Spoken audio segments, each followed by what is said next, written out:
वीरांगना दुर्गावती के बलिदान दिवस शनिवार 24 जून को मझगंवा में दीनदयाल शोध संस्थान द्वारा संचालित कृष्णा देवी वनवासी आवासीय बालिका विद्यालय में बृहद कार्यक्रम का आयोजन किया गया। कार्यक्रम में मुख्य अतिथि मध्य प्रदेश विधानसभा के अध्यक्ष गिरीश गौतम रहे।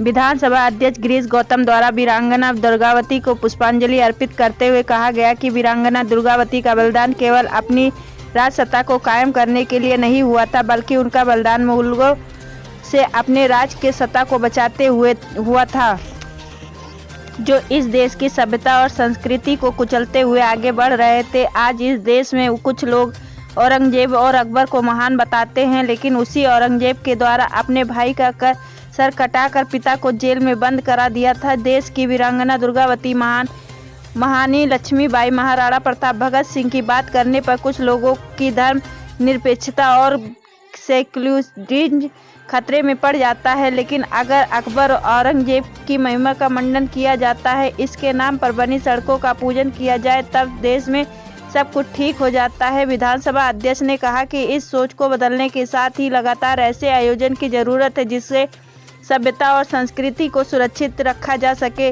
मोटे अनाज के बारे में पूछे जाने पर विधानसभा अध्यक्ष गिरीश गौतम ने कहा कि मोटा अनाज खाने से आदमी पतला होता है और देव अन्न खाने से मोटा। आज देव अन्न खाने के चलते ही पूरी दुनिया को सर्वाधिक शुगर के मरीज हमारे देश में मौजूद हैं। इसलिए अगर हम मोटा अनाज खाएंगे तो हम पतले रहेंगे अर्थात स्वस्थ रहेंगे।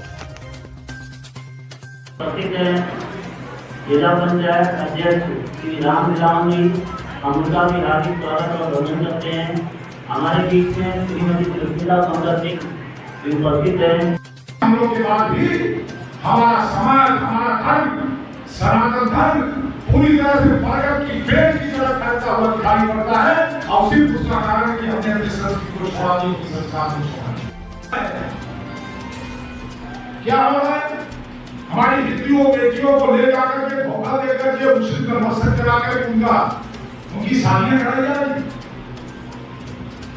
परिवर्तन करने का प्रयास किया जा रहा है। इसको कौन रोकेगा?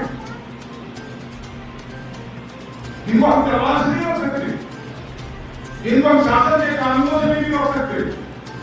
इसे हमारा समाज का संस्कार, हमारी परंपरा जो मिलकर के संस्कृति बनाती है, उस संस्कृति की पहचान करके हमको उस पर खड़े रहना होगा, तब ये सारा अपने आप हो जाएगा। ये आपसे कहना चाहता हूं, इसको रोकने का हमारी संस्कृति की पहचान नहीं हो सकती। बात समझना पड़ेगा कि रानी दुर्गावती का बलिदान केवल एक राज्य साम्राज्य के लिए नहीं है।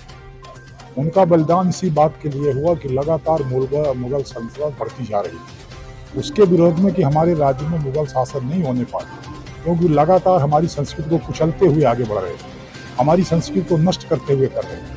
कन्वर्सन का उससे बड़ा जोर क्या हो सकता है?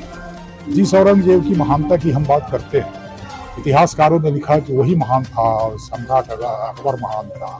जरा उनको पूछो तो कि औरंगजेब ने अपने भाई का सर काट करके पिता को जेल में भिजवाया, उसकी महानता करने वाले इसी देश के भीतर मौजूद। इसलिए आज रानी दुर्गावती के बलिदान को हमको याद करने की आवश्यकता है और अपने भारतीय संस्कृति और संस्कार की परंपरा को बचाए रखने की आवश्यकता है।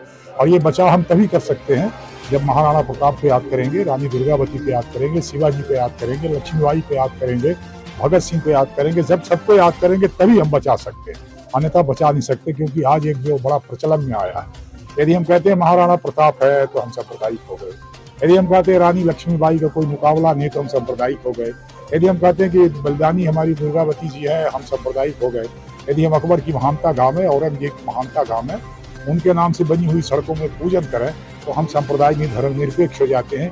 ये देश में जो प्रचलन आया है इसको भी खत्म करने के लिए हमें इस अवसर की आवश्यकता है और इस संस्कृति को बढ़ाने के लिए की आवश्यकता। देखिए, जब मोटे अनाज खाते थे वो आदमी पतले होते थे, अब जब मैं पतला अनाज खाने लगे तो आदमी मोटे होने लगे। मोटे होने का मतलब कि आज शुगर का यदि आप प्रतिशत देखोगे, भारत में दुनिया के भीतर कई ऊपर अंक में आकर के हम खड़े हो गए, और ये सिर्फ और सिर्फ कारण देव अन्न खाते हुए हम मोटे होते जा रहे हैं, शुगर को आमंत्रित करते जा रहे हैं। इसलिए मोटे अनाज की तरफ जाना, मोटे अनाज खाएंगे अपने आप हम पतले हो जाएंगे, ये करने का मोटा अनाज ही चाहिए। क्योंकि उसके दो कारण हैं, वैज्ञानिक कारण भी आप देखो तो जो हमारे गेहूं है, चावल हैं, इसके एक कटोरी यदि हम चावल खाते हैं, एक कटोरी चावल खाने में कम से कम 200 कैलोरीज हमारे शरीर के भीतर जाती है। एक गेहूं की चपाती खाने में 125 कैलोरी आती है और रागी की एक रोटी खाने में केवल 45 कैलोरी आती है। अब अंदाजा लगा लो कि क्या फर्क पड़ता है, इसलिए इसकी आवश्यकता